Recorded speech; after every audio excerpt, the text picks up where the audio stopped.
In the vast sun-baked desert of Arizona lived an old woman named Martha Reed.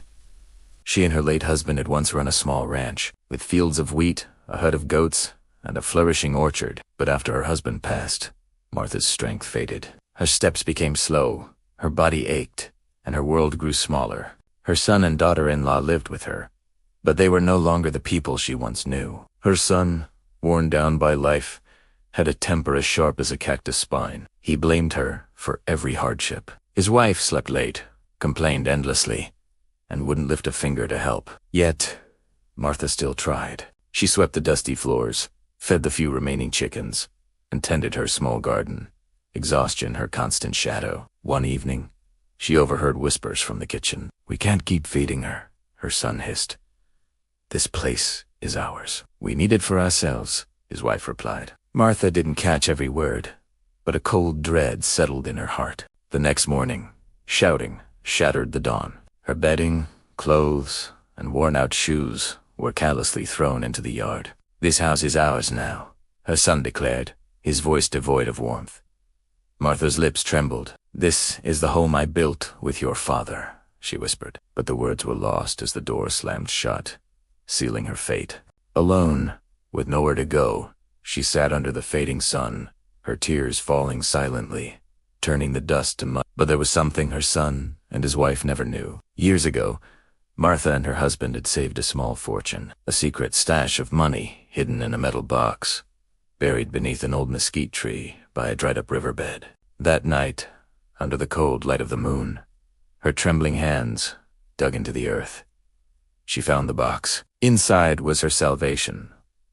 With this money, she began to walk. She walked 4 miles until she reached a small, welcoming town. There, a kind widow offered her a warm meal, a place to sleep, and words of comfort that began to mend her broken spirit. In that town, Martha bought a small plot of land. Her new neighbors, seeing her quiet determination, helped her build a cozy cabin. She planted wheat, raised chickens, and slowly, her life began to bloom again. A young girl from a nearby farm would often visit, helping Martha carry firewood and tend to her garden. She never asked for anything in return. She simply cared.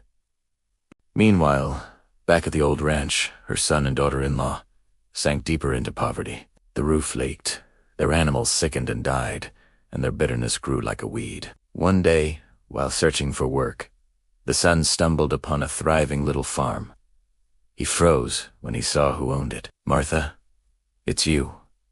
"Yes," she replied, her voice calm but firm. He fell to his knees, begging for a job, for a chance. She didn't scold him or remind him of his cruelty. She said only one thing: "You may work here, but do not tell your wife who owns this farm." Desperate, he agreed. A work at hard ate his meals with gratitude, and for the first time in years, slept with a sense of dignity. But secrets rarely stay buried. One morning, his wife, suspicious of his long absences, followed him. When she saw Martha living peacefully on a flourishing piece of land, her envy erupted. "You live well while we suffer," she shrieked. Martha waited patiently for the storm of words to pass. Then, she placed a few coins into her daughter-in-law's hand and quietly closed the door. They wasted the money, as they always did. They sold a dilapidated house, waiting for Martha to pass away, convinced that everything she had would one day be theirs. But Martha was wiser than they knew. She wrote her will with a clear and steady hand. Her home, her land, and everything she had built would go to the young girl who had shown her kindness in her darkest hour. Her son would receive nothing. When Martha finally passed away, the whole town gathered to honor her memory. The couple arrived, ready to claim their inheritance. But the will was read, and its words were final. The young girl inherited everything, shamed and forgotten. The couple left with nothing, and no one ever saw them again. This story teaches us a powerful truth. Even when the world abandons you, you have the power to rise again. Your worth is never defined by those who mistreat you. Kindness builds futures, while greed destroys them. Choose dignity, choose courage, and always choose to build your own path, no matter who tries to take it from you. Thanks for watching.